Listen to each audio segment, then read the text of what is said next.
Nigeria has officially joined the BRICS economic bloc as a partner country alongside 12 other nations, marking a significant step in deepening its global economic relations.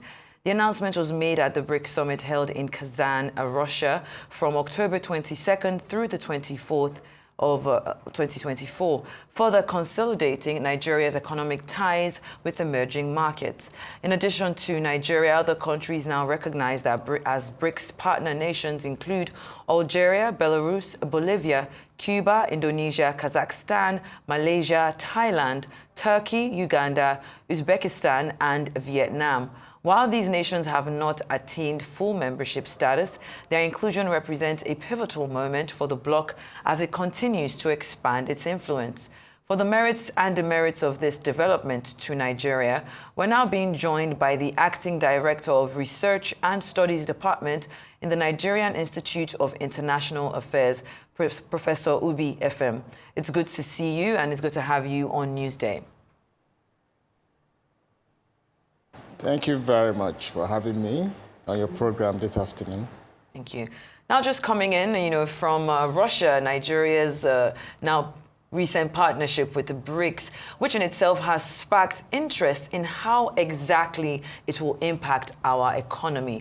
Now, from your perspective, what are the immediate economic benefits that Nigeria might experience as a partner nation within BRICS? And how could these advantages shape our long-term economic strategy?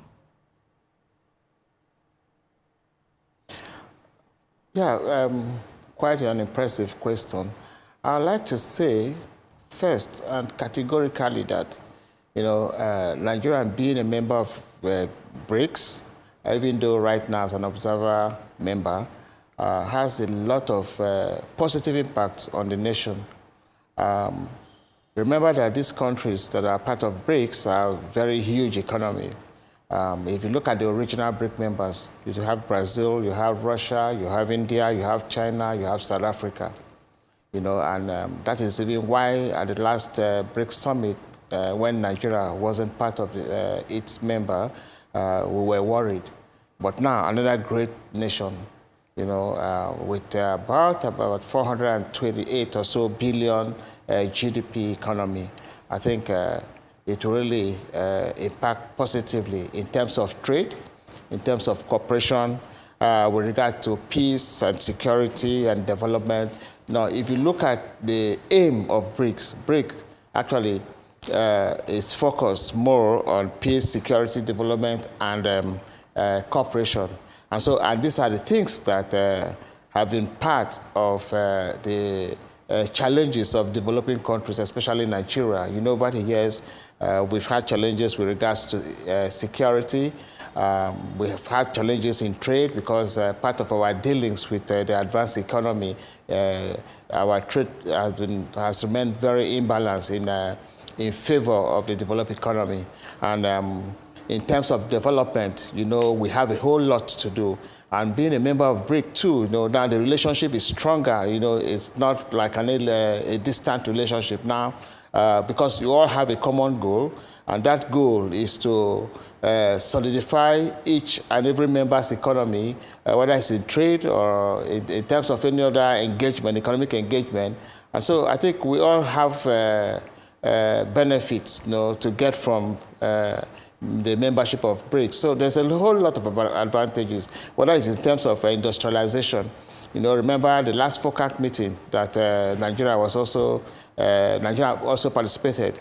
Part of it was the transfer of technology. And, this is the right time, whether under FOCAC or under BRICS, that Nigeria should hold many of these countries to their promises. Right now, our engagement with these countries should be focused more on deliberate development. And so we have a lot to get. I think if we're able to maximize our engagement with this country and our engagement with regard to membership of BRICS.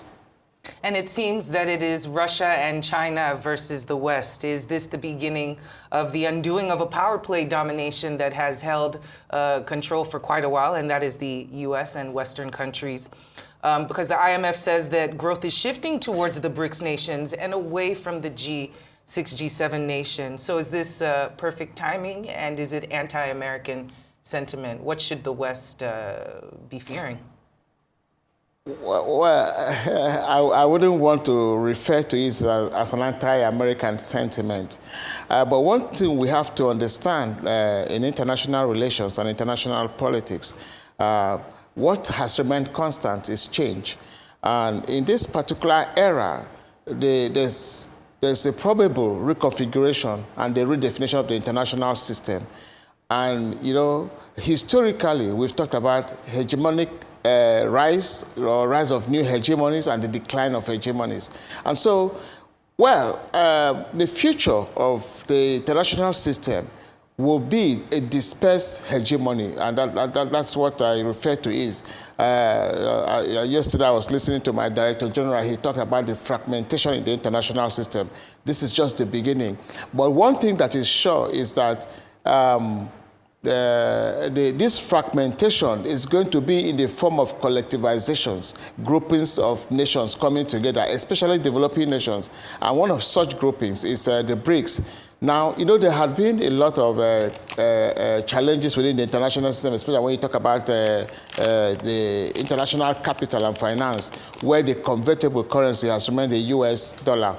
Now, that is going to be altered if the BRICS countries are able to harness their advantages, you know, for their own benefit. For instance, the new digital currency they are talking about, which again will be placed at par with the gold rating, you know, which was distorted which was the original case in 1944 before when the Bretton Woods and later it was moved towards the dollars and all that, you know, and the problems of SWIFT, like what happened during the Russia-Ukraine war, where they had to place sanctions on Russia and all that. I think over the years, since 2008 or 2009, the Chinese too have been talking about the fact that the US dollar shouldn't remain the convertible or universal convertible currency. That other currencies need to be added into that basket. And so this is, I think, the beginning of that. For me, this is the beginning of that future we are talking about. But, well, whether we like it or not, there is a challenger within the system. And this challenger, I wouldn't say it's China, neither would I say it's Russia, but these groupings of developing nations coming together. And so power is going to be dispersed in political terms, in economic terms, and in military terms in the future. Yeah. All right, then. Thank you so much, Professor Ubi. Unfortunately, we've run out of time. I wanted to talk about what the difference between being a full member and potential member is, but I'm sure we'll have you back on Arise News again in the future. Thank you so much for being here.